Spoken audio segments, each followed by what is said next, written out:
it's April from April's Home, and today I'm here to share with you a soup recipe. I'm going to be making an Italian soup, pasta e fagioli. Pasta e fagioli is a type of soup that has pasta and beans. That's exactly what it means. So it's just an Italian soup with some of our basic soup ingredients here. I'll share with you some of those ingredients and then we'll get started on our step-by-step process. We'll need onion, celery, and carrots to start. Some oil to saute those in. We'll need all of our seasoning here, salt, pepper, some Italian spices, some basil. I'll add in a bay leaf to get that broth going, some garlic, some chicken broth for the base of that. We'll need some tomato sauce, as well as some diced tomatoes. I've got two different varieties here. And then I'll be adding some meat. Some pasta e fagioli doesn't have meat and some does. I thought the addition of the ground beef would be really nice, so I'll be browning up some of that to add to this soup. And then, of course, the beans. We'll have some Great Northern beans. You could also use cannellini and some kidney beans. And at the very end, we'll cook up some pasta to go in it as well. One of the classic pastas for this soup is the Ditalini or Ditalini pasta. It's sort of like a very short macaroni noodle. So I'll show you that when I open that up. So this is a fairly easy soup to make. So again, we'll go ahead and get started with our first three ingredients. The ingredients I use to start nearly every soup. I make onions, celery, and carrots. So I'm going to get those three chopped up and I'll show you how I get those sauteing in the soup pot. So I started with my celery. I got that bunch of celery washed and chopped up. I'm now going to add a drizzle of olive oil to the bottom of my big soup pot here, and we'll get the celery in here sauteing while I chop up the onion. So just a little drizzle of olive oil there, and we'll add in our celery. I'm going to turn that on medium-high and just get that sauteing again while I chop up my onion. So I'll get my onion chopped up now, and then we'll add that to the soup pot. Okay, so my onions are all chopped up, and I'll kind of break these up a little bit more as I saute them. We'll get those along with the rest of them in here and get those sauteing while we work on cutting up the baby carrots. I like the baby carrots because they're already peeled and ready to go. They're pretty easy to chop up. You can also just peel and chop your own carrots. You can use pre-chopped carrots. You can use frozen crinkle cut carrots. Today I have peeled baby cut carrots, so that's what I'll be chopping up to put in our soup. Okay, my carrots are all chopped up, and you can see here, hopefully the camera isn't getting steamed up too much, but I've onions and celery, as you can see, are sauteing away here. I'm going to keep sauteing these along with the addition of the carrots here until the onions start to get a little bit translucent and we get a little bit of cooking going on the celery and carrots. It just helps the soup develop a little bit better flavor, and also it helps it cook a little bit quicker. If we were to just pour this in water and have to cook it all day, it would take a little bit longer until the veggies were cooked through. So we're adding our carrots in here. I have a few more to add in, but that is what I'm doing now. I'm going to go ahead and continue sauteing this until the onions are a little bit more translucent and the other veggies start cooking a bit more.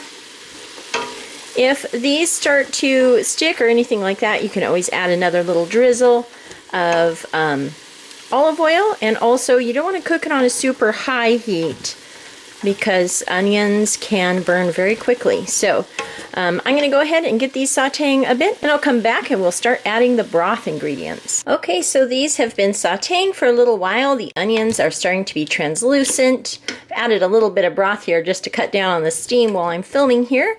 But now I'm going to go ahead and add the chicken broth. This is a 32-ounce little carton of chicken broth. You could also use vegetable broth or your own homemade broth. Use beef broth.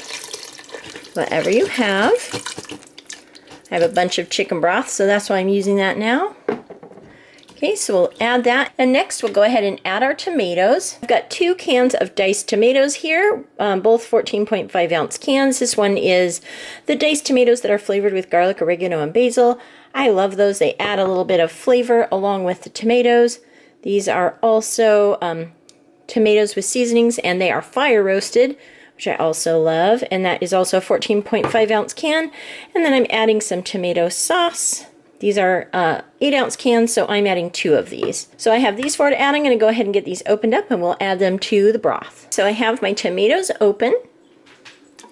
We'll add this can of tomato sauce and this one.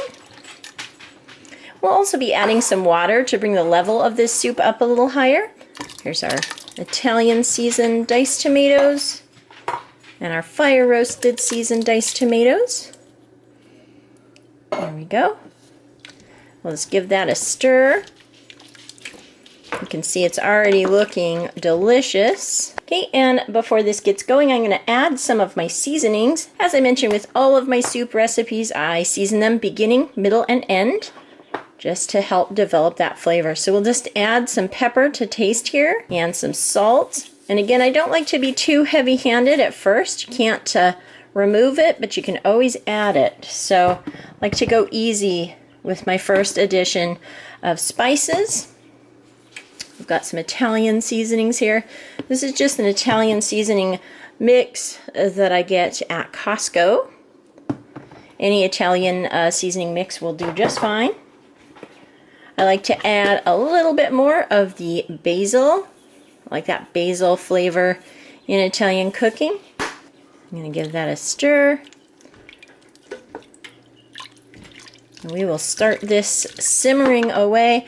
Let's see, I think I will also go ahead and add my water now. And to bring the volume of the soup up, I think I'll go ahead and add 4 cups of water here.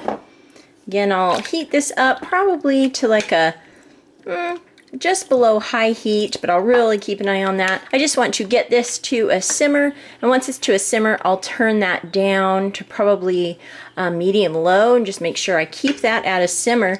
I will add the beans and the hamburger a little bit later. First, I'd like to get this soup going here to get these vegetables cooked, to let this tomato broth kind of season up this soup a little bit more. And I may even add another little can of tomato sauce. I'm going to take a look at this, see how it cooks down. Might need a little bit more tomato. This is supposed to be a pretty tomatoey soup. I'll also add a couple of bay leaves, and we'll just make sure we take these bay leaves out before we serve the soup. They do add a richness to soups like this. So we'll definitely add those in now. And I'll probably come back and add the garlic a little bit later. I don't like adding garlic right off the bat. So we'll probably add that in when we add in the beans and the hamburger. So again, I'm going to go ahead and get this back up to a simmer. Let it cook for an hour. Let those veggies start softening up and let that broth develop a little bit. Then I'll come back. We'll season it a little bit more.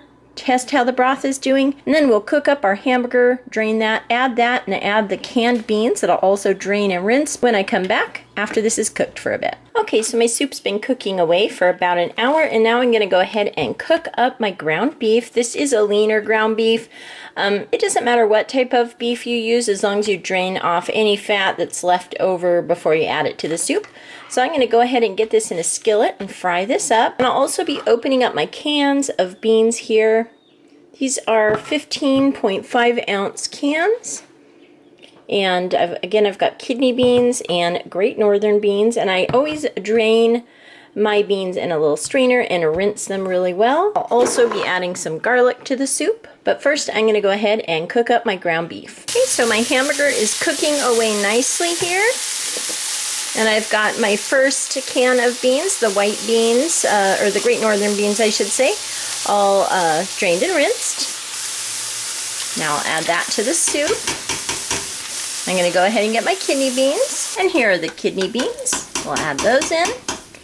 I'm also going to go ahead now and add some of my minced garlic. You can use fresh garlic if you'd like, or even garlic powder if you don't have any minced garlic or fresh garlic. So I've just got a little bit like a slightly heaping teaspoon here. We'll go ahead and stir that in. Get that incorporated. Our hamburger is just about ready to add in. We'll go ahead and add some of our other seasonings, a little bit more of the Italian seasoning, a little bit more basil, a dash more pepper, and a dash more salt. Get that all stirred up there. And I think I won't add any more tomato to this. It has cooked down a bit and it'll continue cooking down a bit. And I think I like the amount of tomato in this broth. You can see all the veggies and the beans in there getting cooked up.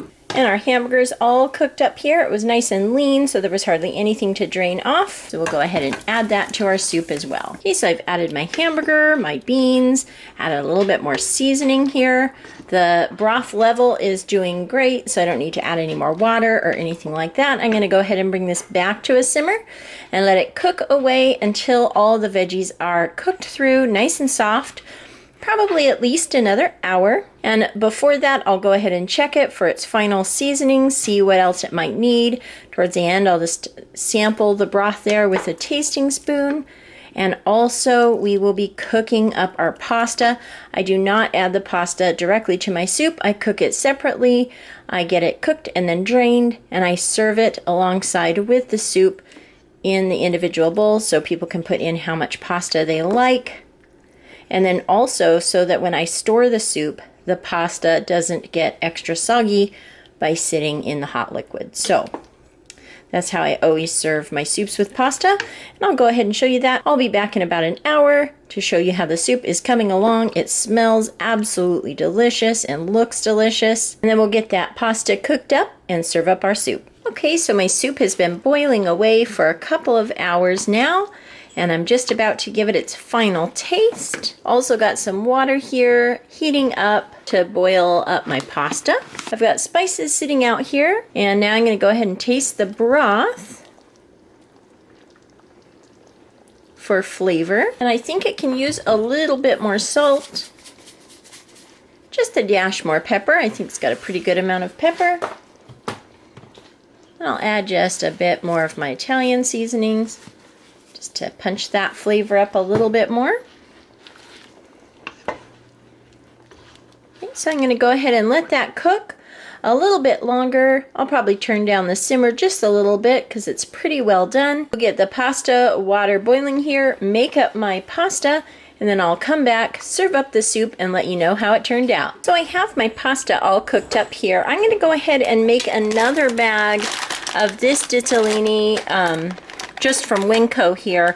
I didn't realize that this was a whole grain pasta. I knew it was organic, but I didn't realize it was whole grain. And it has a much more like whole wheat pasta flavor. And I'm not 100% sure that I will like that as much in the soup as much as I would the classic Ditalini. So I'm going to make up both here just so that we have options to try. This is, of course, just the classic pasta that we normally use. So this Ditalini, I'm going to go ahead and cook up this pack as well, and none of this will get wasted, of course. There is quite a bit of soup, and we will have enough pasta for a couple of days worth of eating this soup. So I'm going to go ahead and get this bag cooked up now, and then I'll be back to serve up our soup. So here is our soup all finished up, a beautiful hot bowl of pasta E Fagioli soup, a delicious Italian bean and pasta soup.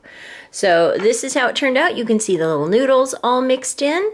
I've got some French bread and butter on the side. I think I'll also add a little bit of Parmesan cheese to the top. My family enjoys sprinkling a little bit of Parmesan cheese on the top of their soup. So as you can see, this is a very hearty looking soup, perfect for the fall. I'm going to go ahead and give it a try here. Get a little bit of everything. There we go. Very, very delicious. The flavor is wonderful. The tomato broth is really nice. The tomatoes had a nice amount of time to cook along with the carrots and celery and onions to create a really nice, rich broth, also along with our different seasonings. The hamburger also adds a really nice touch to this soup. I love the flavor of that. Overall, I think this soup is a really easy and delicious soup, absolutely perfect for the fall season. I hope everyone decides to give this soup a try. I think it is just wonderful. I know my husband is going to really enjoy this. He loves my soups. He loves soup night. And that pot is a nice big pot of soup. It'll last us for 2 dinners and probably a lunch. Possibly a couple of lunches. There's a lot of soup in that pot, and it's full of nutrients. I hope you enjoyed taking a look at my pasta E Fagioli soup recipe, and I hope you give it a try. Thank you so much for watching, and I'll talk to you later. Goodbye.